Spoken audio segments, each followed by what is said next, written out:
नमस्कार, मी डी.टी. आंबेगावे, मुख्य संपादक सत्य पोलीस टाइम्स।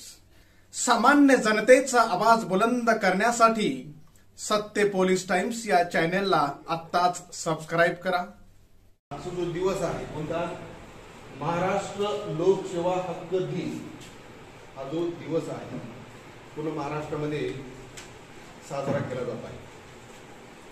की महाराष्ट्र शासनाने एक अत्यंत क्रांतिकारक पाऊल टाकलेलं आहे की आतापर्यंत जेवढे मुख्यमंत्री होऊन गेले की महाराष्ट्र राज्याचे पहिले मुख्यमंत्री यशवंतराव चव्हाण आहे, मारुतराव कन्नमोर आहे, वसंतदादा पाटील आहे, असे दिग्गज जे अत्यंत बुद्धिमान आहेत या मुख्यमंत्री पदावर विराजमान झाल्यानंतर अत्यंत महत्वपूर्ण योगदान अनेक महाराष्ट्रातील मुख्यमंत्र्यांनी दिलेला आहे।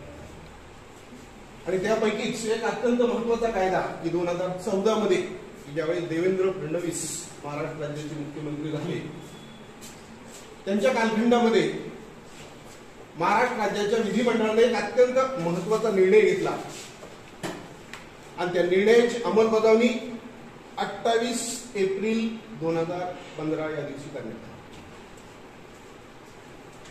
या कायद्याचा उद्देश की महाराष्ट्रातील नागरिकांना आपल्या हक्काची माहिती मिळावी, की महाराष्ट्र सरकारच्या नियंत्रणाखाली जी सार्वजनिक कार्यालय आहे, या कार्यालयाच्या माध्यमातून ज्या सेवा पुरवल्या जातात त्या वेळेमध्ये महाराष्ट्रातील प्रत्येक नागरिकाला मिळाल्या पाहिजे। हा एक उदात्त हेतू समोर ठेवून हा कायदा देवेंद्र फडणवीस या कार्यक्षम मुख्यमंत्र्यांना संमत केला आणि आज संपूर्ण महाराष्ट्रामध्ये महाराष्ट्र लोकसेवा हक्क दिन साजरा केला जातो। मग या कायद्याचे जे उद्दिष्ट आहे ते दिलेले आहेत आपल्या कायद्यामध्ये की या कायद्यामध्ये एकूण 30 कलम आहेत। या कायद्याची प्रभावीपणे अंमलबजावणी करण्यासाठी महाराष्ट्र लोकसेवा हक्क आयोग सुद्धा निश्चित केलेला आहे। या आयोगाचा अध्यक्ष महाराष्ट्र राज्याचे राज्यपाल नियुक्त करतात। मग या आयोगामध्ये महाराष्ट्र राज्याचे मुख्यमंत्री, कॅबिनेट मंत्री, विरोधी पक्षनेते आणि राज्यपाल मिळून या महाराष्ट्र राज्य हक्क आयोगाच्या अध्यक्षाची नियुक्ती केली जाते। आणि हा आयोग काय करतो की माहितीचा अधिकार आपल्याला माहिती आहे की 2005 मध्ये भारत सरकारनं माहितीचा अधिकार प्रत्येक भारतीय नागरिकाला दिलेला आहे की त्यासाठी भलं मोठं आंदोलन आपल्या भारतामध्ये लढलं गेलं की त्यामध्ये महाराष्ट्राचे ज्येष्ठ समाजसेवक अण्णा हजारे यांची भूमिका सुद्धा अत्यंत महत्वाची आहे। तब्बल 14 दिवस आमरण उपोषण चालू, अख्ख्या जगाने त्याची दखल घेतली आणि माहितीचा अधिकार प्रत्येक भारतीय नागरिकाला दिला गेला। उद्देश काय होता की प्रशासनामध्ये कार्यक्षम प्रशासन निर्माण व्हावं। भ्रष्टाचार एक शिष्टाचार बनलेला आहे आणि जी वास्तवच आहे, जिकडे तिकडे पाहावं, आपलं साधं जरी आपण काम प्रशासनाकडे घेऊन गेलं, कार्यालयामध्ये गेलो तर त्याची काहीतरी अपेक्षा असते, त्याला भरपूर पगार असतो, परंतु त्याची काय अपेक्षा आहे, मला काहीतरी वेगळं दिलं पाहिजे, टेबलाकडून पाठी दिलं पाहिजे। पण त्याच्यावर पायबंद घालण्यासाठी जाणीवपूर्वक हा माहितीचा अधिकार भारत सरकारने दिलेला आहे, महाराष्ट्र शासनाने दिलेला आहे। आता मूळ प्रश्न आपला की आपल्याला तो कायदा आवश्यक आहे की आपल्या सरकारवर हा कायदा इत्थंभूत, या कायद्याबद्दल सविस्तर अशी माहिती सांगितलेली आहे। हा आपल्या सरकार की महाराष्ट्र शासनाची वेबसाईट आहे, त्या वेबसाईटवर महाराष्ट्र लोकसेवा हक्क या कायद्याबद्दल सविस्तर अशी माहिती सांगितलेली आहे की एकूण या कायद्यामध्ये 30 कलम आहे। या कायद्याचा उद्देश काय दिलेला आहे की सर्वसाधारणपणे पात्र व्यक्तींना पारदर्शक, कार्यक्षम, समयोजित लोकसेवा देणे, पात्र व्यक्तींना कार्यक्षम समयोजित लोकसेवा देणे। उदाहरणार्थ तुम्ही तळा तहसील कार्यालयात गेला, कार्यालयाच्या समोरच भला मोठे फलक लावलेले आहेत बघा, जन्म मृत्यूचा दाखला, डोंगरी दाखला, त्याला लागणारी कागदपत्र आणि किती वेळेमध्ये ती सेवा ती पूर्ण करणार आहेत कार्यकारी तो जो अधिकारी आहे। उदाहरणार्थ तळा तहसील कार्यालय, मग त्याचा प्रमुख कोण असतो, तहसीलदार असतो। तुम्ही ऑनलाईन समजा कागद सबमिट केले आणि एका विशिष्टाच्या सर्व कागद पूर्ण केले, तर की उदाहरणार्थ जन्म मृत्यूचा दाखला आहे, मॅक्झिमम 3 दिवसात तो द्यायलाच पाहिजे. समजा दिलाच नाही तर तुम्ही 30 दिवसात तुम्ही अपील करू शकता. पहिला अपील तहसीलदारकडे करू शकता, दुसरा अपील तहसीलदारकडे करू शकता, तिसरा अपील की महाराष्ट्र राज्याचे लोकसेवा हक्क आयोगाचे जे अध्यक्ष आहेत, उदाहरणार्थ सध्या स्वाधीन क्षेत्रीय आहेत, की महाराष्ट्र राज्याचे त्यावेळेस सचिव होते, आता ते या आयोगाचे अध्यक्ष आहेत, त्या अध्यक्षाकडे तुम्ही अपील करू शकता. आणि अशा प्रकारे तुमची बाजू एकदम रास्त असेल, योग्य असेल, तुम्हाला न्याय दिला जातो.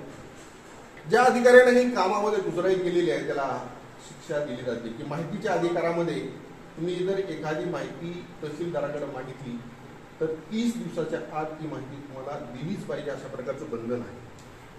जर ती माहिती दिली नाही तर तिथून पुढे प्रत्येक दिवसाला 250 रुपये दंड त्या तहसीलदाराला प्रत्येक दिवसाला. जेवढा लेट लागल, जेवढे उदाहरणार्थ 30 दिवस लेट गेला, 30 गुणिले 250 तेवढा दंड त्याला भरावा लागतो. आणि त्यामुळे माहितीच्या अधिकारात जशा प्रकारे दंडात्मक तरतूद आहे तशा प्रकारची तरतूद या कायद्यामध्ये.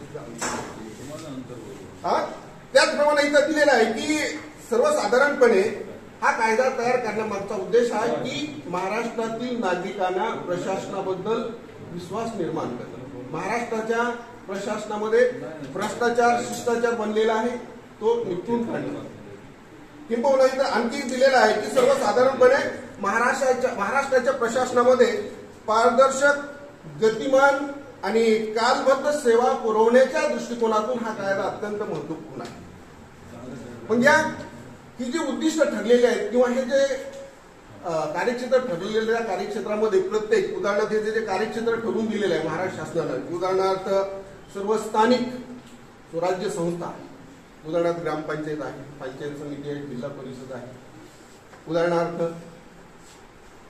रायगड जिल्हाधिकारी कार्यालय आहे किंवा त्याच्या नियंत्रणाखाली सर्व जे कार्यालय ते कार्यालय याच्यामध्ये अंतर्भूत होतात. म्हणजे शासनाचे सर्व कार्यालय याच्यामध्ये अंतर्भूत होतात. तुम्हाला ज्या तुमची काम ज्या विभागात ज्या कार्यालयामध्ये आहे त्या कार्यालयामध्ये लेखी स्वरूपाचा अर्ज दिला आणि एका विशिष्ट कालखंडामध्ये सेवाची पूर्तता केली नाही तर पुढं ज्यानं दिरंगाई केलेली आहे, दिरंगाई करणाऱ्या अधिकाऱ्यांना शिक्षा होऊ शकते. म्हणजे अशा प्रकारे एकंदर म्हणजे सांगण्याचा उद्देश आहे, कायद्याचा उद्देश काय की महाराष्ट्राचं प्रशासन पारदर्शक, गतिमान आणि कार्यक्षम बनवणं. महाराष्ट्राचं प्रशासन म्हणजे पारदर्शक, कार्यक्षम, गतिमान बनवणं हा त्यामागचा प्रमुख उद्देश आहे. आणि त्या अनुषंगाने सर्वसाधारणपणे हा कायदा आपल्या महाराष्ट्रामध्ये लागू झालेला आहे. या आपल्या भारत देशामध्ये अशाच प्रकारचा कायदा मध्य प्रदेशनं 2010 मध्ये लागू केला, त्यानंतर उत्तर प्रदेशनं 2011 मध्ये लागू केला आणि महाराष्ट्र हे भारतातलं 23वं राज्य आहे. महाराष्ट्र हे भारतातलं 23वं राज्य आहे. म्हणजे या कायद्याची प्रभावीपणे अंमलबजावणी करण्यासाठी एक स्वतंत्र यंत्रणा आहे की महाराष्ट्र लोकसेवा हक्क आयोग निश्चित केलेला आहे. आणि या आयोगाचे IAS दर्जाचा अधिकारी आहे, सेवानिवृत्त अधिकारी आहे. या अधिकाऱ्याला अध्यक्ष म्हणून नियुक्ती केली जाते आणि या क्षेत्रातील जे तज्ञ व्यक्ती आहेत त्या तज्ञ व्यक्तीला या आयोगामध्ये संधी दिली जाते. आणि अशा प्रकारे महाराष्ट्रातील प्रत्येक जनतेला ज्या सेवा पुरवलेल्या आहेत एका विशिष्ट अशा कालखंडामध्ये त्या सेवा त्यांना पूर्ण केल्याच पाहिजेत.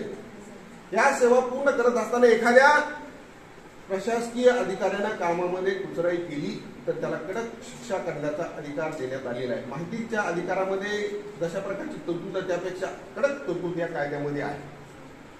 आणि समजा एखाद्या तहसील कार्यालयामध्ये तुम्ही गेलात, कागदपत्राची पूर्तता केली, एखाद्या सेवेची मागणी केली आणि साधारणपणे 30 दिवसामध्ये त्याची पूर्तता करण्यात आली नाही, तळा तहसील कार्यालय तहसीलदारच्या समोर पहिली अपील होते, दुसरे अपील होते आणि तिसरे अपील करण्याचा अधिकार मग या आयोगाकडे हे प्रकरण जातं आणि या आयोगाच्या मार्फत त्याच्यावर न्यायनिवाडा केला जातो. जो अधिकारी याच्यामध्ये की कामामध्ये कुचराई केलेली आहे त्या अधिकाऱ्याला कडक शिक्षा करण्याचा अधिकार या कायद्यामध्ये तरतूद केलेली आहे. म्हणजे अशा प्रकारे एकंदर की महाराष्ट्राच्या प्रशासनामध्ये पारदर्शकता, गतिमानता, कार्यक्षमता प्रस्थापित करण्यासाठी हा कायदा अत्यंत महत्वपूर्ण ठरलेला आहे. की विद्यार्थ्यांनो, की आपलं सरकार या वेबसाईटवर याच्या कायद्याबद्दल सविस्तर माहिती आहे. कलम 30 आहे, पहिल्या कलमामध्ये 1, 2, 3 असे 30 कलम आहेत. म्हणजे नियम, कलम म्हणजे तुमच्या बोली भाषेमध्ये नियम 1, 2, 3 असे कलम आहेत. त्या कलमामध्ये सविस्तर अशा तरतुदी दिलेली आहे. तर त्याचा वैयक्तिक तुम्ही वेबसाईटला जा, सगळं असं तुम्हाला माहिती मिळेल. की मला लोकेश सरनं बोलण्याची संधी उपलब्ध करून दिली, त्याबद्दल लोकेश सरचं आभार. आणि सामान्य जनतेचा बुलंद आवाज, सत्य पोलीस टाइम्स.